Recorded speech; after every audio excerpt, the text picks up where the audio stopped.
So guys, naisipan ko ang linisan ang aming bakuran. Sinimulan kong tanggalin ang mga kahoy. At kumuha nga ako ng lighter para sunugin kaso hindi gumana. Kaya gumamit na ako ng gloves para itapon na lang. Naisipan kong ilagay sa basin para mas mabilis. Dahil nga madami siya. At may nakita nga akong panlagyanan para mas madami ang ilalagay ko. Kaso nahuhulog ang mga lupa. Kaya ginamit ko na lang ang basin. Mas okay pa. Winalisan ko muna ang taas, tapos nakita ko nga tong sako. Sinubukan kong buhatin pero ang bigat, kaya ililipat ko na muna tong string sa taas para hindi sagabal. At itatapon ko na nga tong inipon ko. Tignan nyo naman ang dami kong pato. Sinimulan ko na ngang walisan at ipunin ang mga dahon. Tinanggal-tanggal ko na nga ang iba. O, tignan nyo naman, ang dami. Apakadami. Sinimulan ko na ngang gabutin.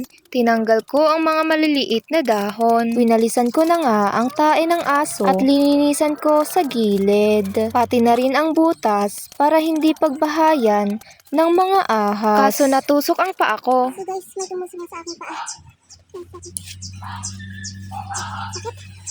Pero hindi naman siya dumugo. Pero masakit. Kaya tinuloy ko na nga ang aking linilinisan. Ayan na nga at biglang umaraw. Tignan nyo naman, apakadumi.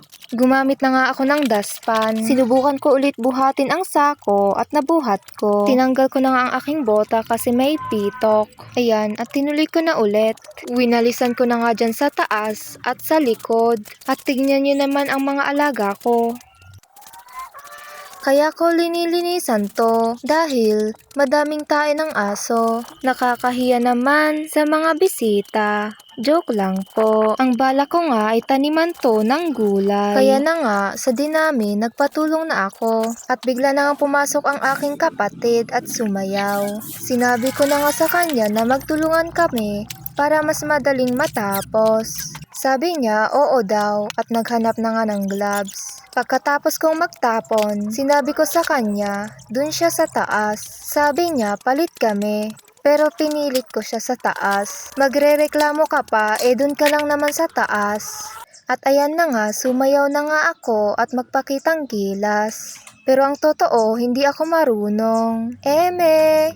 Wag na nga, tuloy ko na lang tong ginagawa ko. Sineparate ko na nga yan kasi pang fertilizer. At may nakita ako. Guys, may nakita akong tawa-tawa Tawa-tawa. Imulan natin to pagkatapos natin linisan to. Oh, alam nyo ba kung ano ang tawa-tawa? Alam kong alam nyo. Hehe. O yan, tinulungan ko ng aking kapatid sa taas. Sinabi kong tanggalin niya ang mga dahon at mga lupa.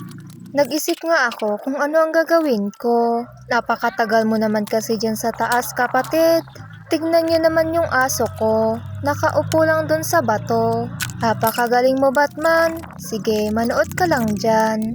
At ayun na nga, kumuha ako ng dustpan. Tinanggal ko muna ang maliliit na dahon sa lupa.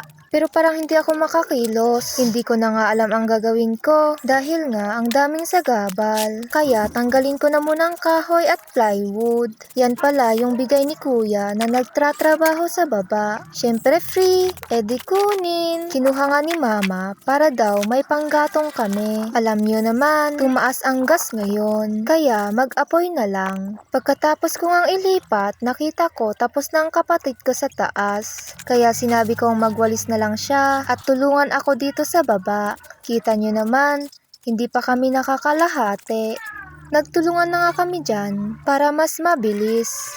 Pero, tignan nyo naman, may walis na nga siyang hawak, pinagwalis pa ang dustpan at stick. Ano kaya yan? May mawawalisan ba? Hay nako, kakaiba ka na talaga. Kaya sinabihan kong ipunin na lang at inulit ko na nga ding walisan yung bato kasi ang daming lupa. Dahil nga wala kaming pala, daspan na lang daw ang gagamitin. Opo, effective daw siya. Ayan na nga at pagod na atang aking kapatid. Kita nyo naman. Pero dahil nga sinimulan niya, kailangan na niyang tapusin. At tulungan ako. Kaysa naman magse-cellphone siya sa loob. Nakakamiss din no, ang buhay probinsya. Nung andun pa ako, ang dami kong natutunan doon. Next na nga sinimulan ko na ngang walisan sa baba at ipunin ang mga lupa para mas madali naming mahakot. Ayan na nga, sinimulan naming hakutin at ilagay sa besin upang itapon. At ayan, tapos na. So guys, tapos na po ang aming paglilinis sa aming bakuran. And nakakapagod guys. Tingnan niyo yung gloves ko naman oh. So tapos na po. Bukas ulit ay eto. Babawasan natin ang dahon.